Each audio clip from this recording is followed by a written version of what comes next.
berbahaya dan bersifat invasif. Kunjungan Raja Arab Saudi menghasilkan kerjasama sektor kelautan dan perikanan. Peran penyuluh perikanan di Kampar. Wisata pantai Sedang Biru, Malang. Halo pemirsa, senang sekali kami kembali hadir untuk Anda bersama saya Pamela Damayanti.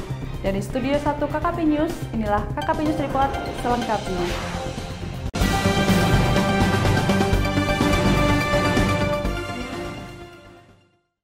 Puluhan ekor ikan berbahaya dan bersifat invasif dimusnahkan Badan Karantina Ikan, Pengendalian Mutu dan Keamanan Hasil Perikanan di Bandara Internasional Soekarno-Hatta, Tangerang, Banten. 1, 2, 3, yuk! 2, 3! Kementerian Kelautan dan Perikanan melalui Badan Karantina Ikan, Pengendalian Mutu dan Keamanan Hasil Perikanan melakukan pemusnahan terhadap ikan-ikan berbahaya dan bersifat invasif pada 1 Maret 2017 di Tangerang, Banten. Ikan invasif adalah spesies yang bukan asli dari tempat tersebut, secara luas dapat merugikan dan membahayakan kelestarian sumber daya ikan, lingkungan, dan manusia.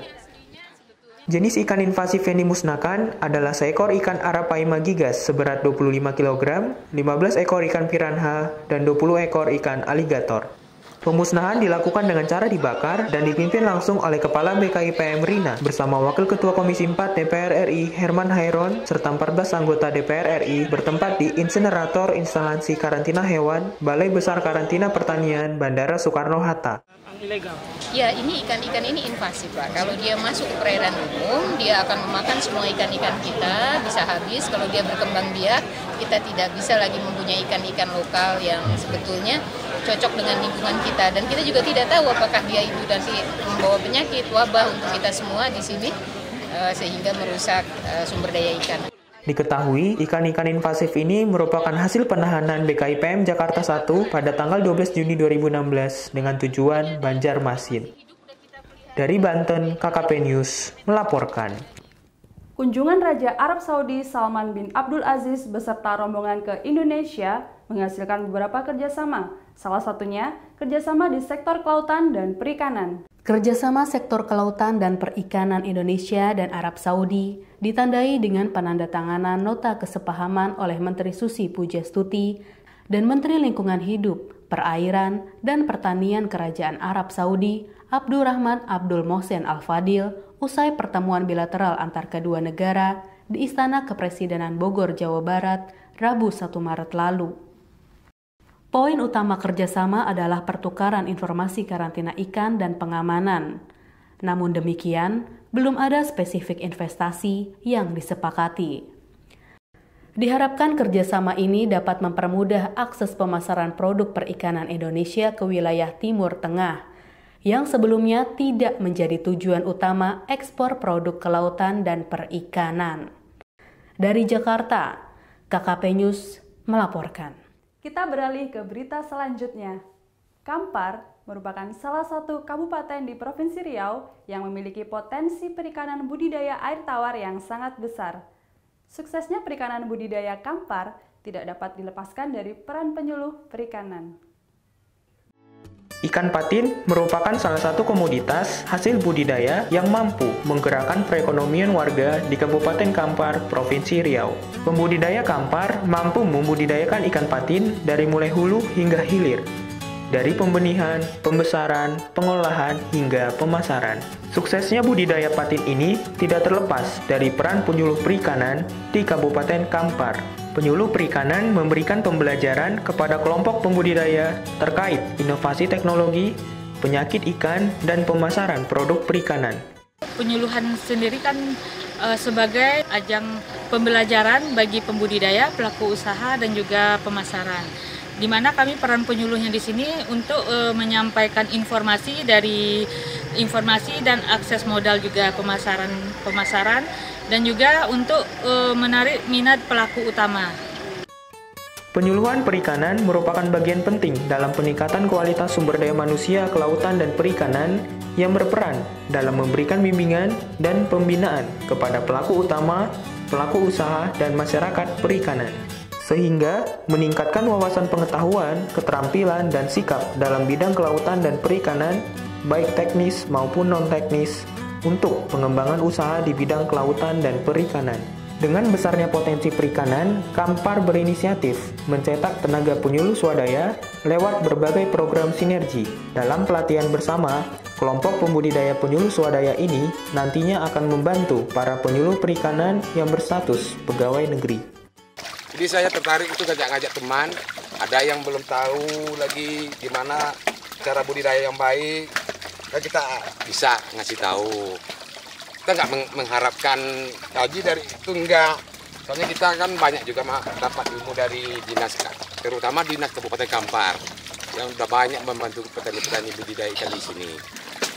Kalau potensi untuk budidaya di Indonesia sangat bagus perkembangannya. Cuman itu tadi, kalau bisa yang kami yang di daerah ini tolong dibantu, terutama mengenai ilmu-ilmu yang cara pengobatan ikan. Itu yang paling sulit kami dapatkan. Bukannya dari dinas sering kali turun ke lapangan membantu kami, tapi itulah yang nama permasalahan penyakit itu yang paling sulit. Dari Kampar, Provinsi Riau, tim KKP News melaporkan. Pemirsa, berkunjung ke Malang tentu belum lengkap rasanya jika Anda belum menjejakkan kaki ke Pantai Sendang Biru. Selain pemandangan yang indah, Sendang Biru juga mempunyai hutan konservasi mangrove serta wisata edukasi Rumah Apung.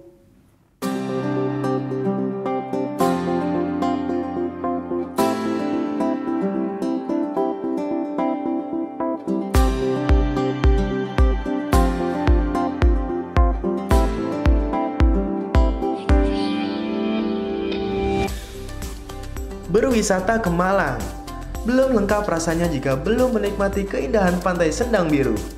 Hamparan luas laut yang indah dihiasi oleh perahu nelayan yang bersandar di bibir pantai, menambah kecantikan pantai yang berada di Desa Tambak Rejo, Kecamatan Sumber Manjing Wetan, Kabupaten Malang, Jawa Timur.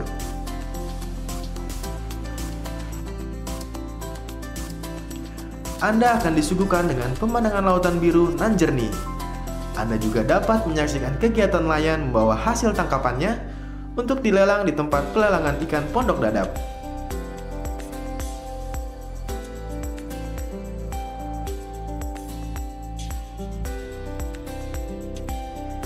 Jika ingin menikmati suasana pantai menaiki kapal, Anda juga dapat menyewa kapal nelayan sekitar.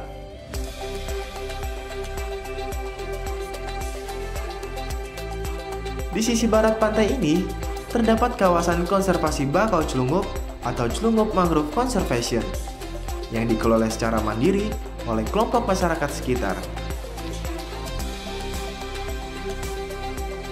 Tak hanya itu, Anda juga dapat menjumpai wahana edukasi Rumah Apung yang merupakan bantuan dari Kementerian Kelautan dan Perikanan. Di Rumah Apung yang diresmikan pada bulan Oktober tahun lalu ini, Anda dapat menjumpai beberapa jenis ikan laut, salah satunya ikan kerapu.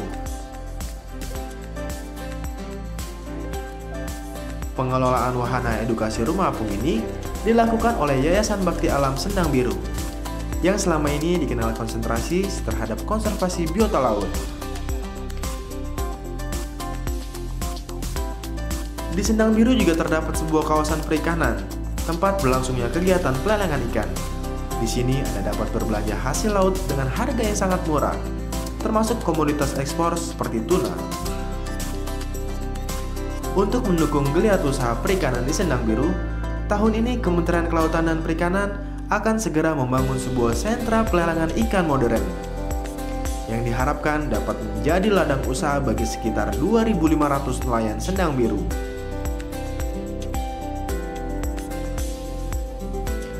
Sebagai sebuah negara maritim, sudah sepantasnya Indonesia kembali menjadi laut sebagai harapan dan masa depan bangsa. Terlebih dengan segala potensi yang sangat berlimpah dengan luas yang mencakup 2/3 negeri ini. Karena itu, kini sudah saatnya untuk membangkitkan kedaulatan maritim menuju Indonesia sebagai poros maritim dunia. Demikian KKP News Report edisi kali ini. Untuk bisa menyaksikan seluruh liputan kami, Anda bisa mengunjungi channel YouTube KKP News. Partisipasi dalam bentuk like, share, komen, dan subscribe akan sangat berarti bagi kami untuk dapat terus menyajikan informasi terhangat ke hadapan Anda. Dan pemirsa, Kami akhiri jumpa kita. Saya Pamela Damayanti, salam bahari dan sampai jumpa.